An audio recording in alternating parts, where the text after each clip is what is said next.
내 물건이 너무 커서 들어갈지 모르겠다. 중생심 환희.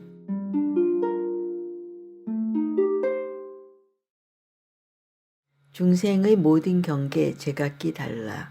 이러한 모든 세간 한량 없기에 그 자체와 성품을 모두 알고자 보살이 이를 위해 처음으로 발심하였네. 법회 보살의 개송. 춘성스님 1891년에서 1977년은 만해 스님의 유일한 상좌 제자이셨습니다. 스님은 언행에 승과 속을 초탈한 모습을 보여주셨는데 걸쭉한 입담으로 수많은 일화를 남겼습니다.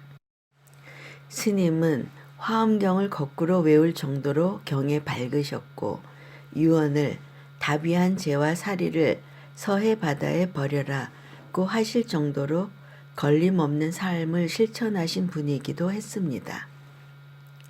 스님 곁에서 수십 년을 공부한 보살님이 계셨는데 늙어 손녀딸이 17, 8세에 이르게 되었습니다. 그 정도 나이면 스님의 말귀를 이해할 것 같아 노보살님은 손녀딸에게 너 춘성 스님께 가서 법문 좀 청해 듣고 오너라 고 하였습니다. 손녀딸은 춘성 스님께 정중히 삼배를 올리고 할머님이 법문을 듣고 오라 하셨습니다. 하며 다소곳이 앉아 법문을 기다렸습니다. 노 보살의 의도를 잘 알고 있는 스님은 그 말이 끝나자 바로 내 물건이 너무 커서 작은 네 것에 들어갈지 모르겠다고 하셨습니다. 손녀딸은 그 말씀에 즐겁을 하여 얼굴이 홍당무가 되어 할머니에게 달려와 울며 스님의 말씀을 전했습니다. 그랬더니 노 보살님은 이년아 내가 염려했던 대로구나. 네 소갈머리가 그렇게 작으니 스님의 큰 말씀이 어디 들어가겠느냐 하며 스님의 안목이 역시 높으시다며 한탄을 하셨다 합니다. 이렇듯 말귀를 알아듣는 것은 중요합니다. 개송에 중생의 모든 경계 제각기 달라가 바로 이것을 뜻합니다. 저는 경계란 말을 즐겨 씁니다. 세속에서는 어떤 지역이나 영역을 구분하는 의미로 쓰지만 불교에서는 과보에 의하여 각자에게 주어진 지위나 처지 혹은 수행에서 얻어지는 마음의 단계나 그 상태를 의미합니다. 그러니 말 그대로 중생의 경계는 그 차별이 한량이 없을 것입니다. 그리고 그것은 곧 알아듣는 말귀의 수준도 모두 그 경계가 다를 수밖에 없다는 뜻이기도 합니다. 우리의 중생심은 그 경계에 따라 천차만별인데 그 각각의 다름이 문제가 되는 것이 아니라 명백한 착각이나 오류라 하더라도 본인이 그 당시에는 전혀 오류를 인정하지 않는다는 것입니다.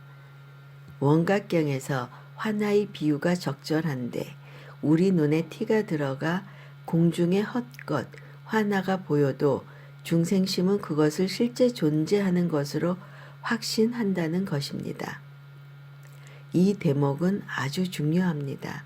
원각경 보현보살장의 해당 대목을 우리말로 소개하면 그때 보현보살이 대중 가운데 있다가 곧 자리에서 일어나 부처님 발에 정례하며 오른쪽으로 3번 돌고 두 무릎을 꿇고 합장하며 부처님께 말씀드렸다. 대비하신 세존이시여 원하옵니다. 이 모임의 여러 보살들을 위하시며 또 말세의 모든 중생들로서 대승을 닦는 이들을 위하소서. 이 원각의 청정한 경계를 듣고 어떻게 수행하여야 합니까? 세존이시여 만일 저 중생이 헛것과 같은 줄 아는 자이면 몸과 마음도 또한 환이거늘 어떻게 환으로서 환을 닦습니까? 만일 모든 환성이 일체가 다 멸했다면 곧 마음이 없으니 누가 수행함이 되며 어찌하여 또 수행함이 환과 같다고 하겠습니까? 만일 중생들이 본래 수행하지 않는다면 생사 가운데 항상 환하에 머물러 있어 결코 환 같은 경계를 명확하게 알지 못하리니 망상심으로 하여금 어떻게 해탈케 하겠습니까? 원하오니 말세의 일체 중생들을 위하소서. 어떤 방법으로 점차 닦아 익혀야 중생들로 하여금 온갖 환을 영원히 벗어나게 하겠습니까? 이에 대해 부처님은 구체적인 답변을 하십니다. 하지만 그 어려운 답변보다 이번 개송의 그 자체와 성품을 모두 알고자 라는 보살들의 발심의 연휴를 밝힌 한 줄로 족하다고 생각합니다. 환하에 대한 개념이 잘 이해되지 않으신다면 저희 경험을 말씀드리겠습니다. 저도 원각경을 읽었을 때 이 개념이 확연히 공감되지 않았습니다. 그러던 어느 여름날 저녁 화장실에 쭈그리고 앉아서 일을 보고 있었습니다.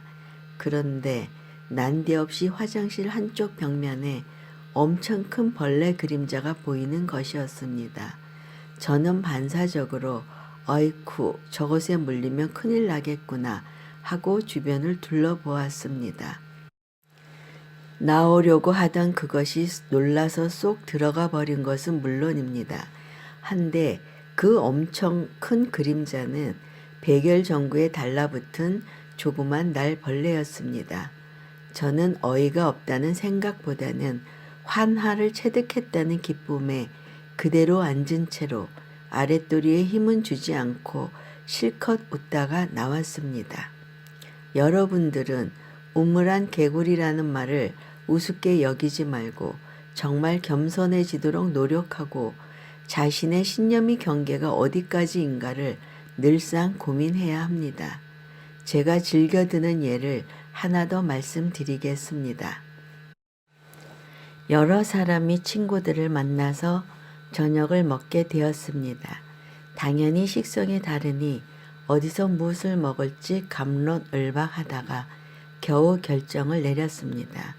이제 그곳에 가서 식사를 즐기는 일만 남았습니다. 일어서려는데 한 친구가 늦어서 미안하다며 하는 말이 그 집 문 닫았어 였습니다. 이 한마디로 앞의 모든 자기 주장들은 전혀 의미가 없어진 것입니다. 세상사는 이와 같습니다. 불교의 수행도 마찬가지입니다. 속된 말로 임자를 못 만나 자기 잘났다고 설치는 것입니다. 다시 개송으로 돌아오면 이러한 모든 다른 경계와 성품을 아는 것이 보살이 발심의 연유라 했으니 이는 보살이 수행의 목표이기도 하고 중생심을 알아야 중생을 구제할 수 있다고 역으로 풀이할 수도 있겠습니다. 부처님이 주시려는 진정한 보배란 삼보. 밤낮으로 닦고 닦아 게으르지 않고 삼보를 공경하는 마음 잊지 않으며 닦아 행한 갖가지 선한 법으로 모두 다 열의 지혜에 회양하도다. 법회 보살의 개송. 삼보란 말 그대로 불교의 세 가지 보물을 뜻합니다. 그리고 삼교의 대상이기도 합니다. 첫째, 불보는 불교의 교조 및 교주로서의 붓다를 말하고, 둘째, 법보는 붓다의 가르침인 교법을 말하고, 셋째, 승보는 가르침을 따르는 교단을 의미합니다. 여기에 준해서 우리나라에도 삼보사찰이라 불리는 곳이 세 군데 있습니다. 불보사찰은 양산 통도사로 부처님의 몸에서 나온 사리, 특별히 진신사리라고 하는데 이 사리를 모셨기 때문에 따로 불상을 주송해 놓지를 않았습니다. 법당의 주불이 모셔져야 할 불단이 유리로 밖을 볼 수 있게 되어 있고 그 법당 밖에는 진신사리를 모신 탑이 안치되어 있습니다. 그래서 법당에서 불단을 향해 예배하면 바로 진신사리에 예배하게끔 조성되어 있습니다. 이 발상은 참으로 의미가 있는 것입니다. 이렇듯 진신사리를 봉안한 곳을 정멸보궁이라고 부르는데 5대 정멸보궁이 있습니다. 즉 영취산 통도사, 오대산 상언사, 설악산 봉정암, 태백산 정암사, 사자산 법흥사인데 모두 신라의 자장이 당나라에서 진신사리와 정고를 모셔와 봉안한 것입니다. 법보사찰은 부처님의 교법인 팔만대장경이 모셔져 있는 합천 해인사를 말합니다. 승보사찰은 전남 순천의 송광사를 뽑는데 이 송광사에 16국사가 모셔져 있기 때문입니다. 국사란 지혜와 덕이 높은 스님들에게 나라에서 준 칭호로 신라와 고려 시대에 있었으며 국통 또는 국존이라고도 불렀다 합니다. 알려지기로는 신라 진흥왕 때 고구려 승려인 혜량이 최초의 국사로 칭해졌고 선덕왕 때에는 자장, 고려 태조는 국사와 함께 왕사를 봉할 정도로 불교의 신심이 대단했다고 하는데 조선조 태종 이후 성리학자들에 의해 그 제도가 완전히 사라졌다고 합니다. 여기까지는 교과서적인 모범 답안입니다. 저는 모범 답안을 피해가는 문제가 있다고 인정한 것을 기억하시겠지요. 공감까지는 기대하지 않아도 기억 정도는 해주셔야 말씀드릴 빌미가 될 것 같아서입니다. 불보와 법보는 그 개념이 명확하여 따로 설명이 필요 없을 것 같습니다.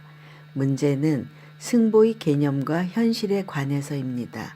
삼기의를 우리말로 할 때 거룩한 스님들께 기이합니다 라고 하는데 솔직히 저는 낯간지러워 차라리 한문인 귀승 중중존으로 하는 것이 마음이 편합니다. 왜냐하면 저는 거룩하지도 못하고 더더욱 신도들이 목청 높여 귀의해도 좋을 만큼의 스님이 아니라는 사실을 부정할 자신이 없기 때문입니다. 게다가 승보의 어원인 상가란 청정교단을 말하고 그 교단은 출가자뿐만이 아니라 재가자까지 포함한다는 견해도 분명합니다. 곧 사부 대중인 비구, 남자 스님, 비구니, 여자 스님, 우바세, 남자 신도, 우바이, 여자 신도의 단체를 승보로 인정해야 한다는 학자들도 있습니다. 스님들이야 물론 찬성하지 않지요. 저는 100번 양보하여 이런 논의를 접어두고라도 지금의 출가자 집단이 법에 보자를 써도 부끄럽지 않을 만큼 성숙해 있는지를 지적하고 싶은 것입니다. 사실 불교만 그런 것은 아닙니다. 다른 모든 종교도 다 마찬가지입니다. 어찌 보면 저를 포함해 그분들도 인간이니까 사회학자나 심리학자, 생물학자와 유전공학자들이 파헤쳐 놓았듯이 인간과 그 집단으로서의 본성, 불교에서의 본래 성품이 아니라 인간으로서의 본성을 말합니다. 와 DNA를 통해 최소 수만 년간 전해지고 각인된 개인과 집단의 보존과 영역 확대, 세상의 수준에 맞추어 나가는 사회적 진화에 더 충실하지 않는가 하는 것이 종교의 미래에 대한 저의 큰 걱정거리인 것입니다. 저는 걱정에 대한 대안도 생각해야 하니 이번 개송의 설명은 더 이상 못하겠습니다. 그 대신 진짜 보배에 대한 법화경의 얘기를 소개해 드리겠습니다. 500제자 수기품 중 일부인데 500의 아라한이 부처님께 수기를 받고 스스로 책망하는 대목입니다.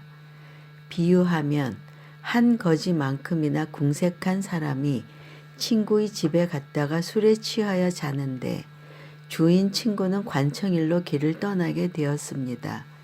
그래서 값을 따질 수 없는 보배를 옷 속에 넣어주고 갔는데 그 사람은 취해 누워서 알지 못하였고 깨어난 뒤에는 길을 떠나 다른 곳을 두루 다니면서 먹고 살기 위하여 부지런히 돈을 버느라고 갖은 고생을 하면서도 조금이라도 소득이 있으면 만족하게 생각하였습니다.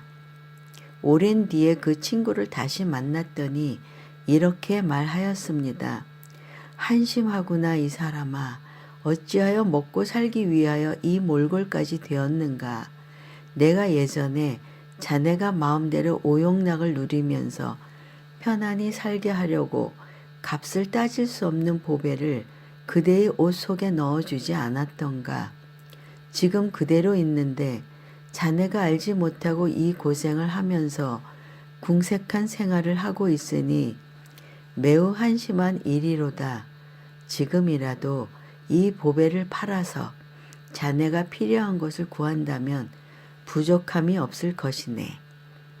부처님도 이와 같아서 보살이시던 때에 저희들을 교화하여 일체지의 마음을 내게 하였사오나 곧 잊어버려 알지도 깨닫지도 못하고 아라한의 도를 얻고는 이미 열반이라고 생각하였으므로 살림이 곤궁하여 적은 것을 얻고 만족하게 여겼으니 일체지를 얻으려는 염원은 오히려 남아있어 이뤄지지 않았으므로 이제 세존께서 저희들을 깨닫게 하시려고 이렇게 말씀하시나이다.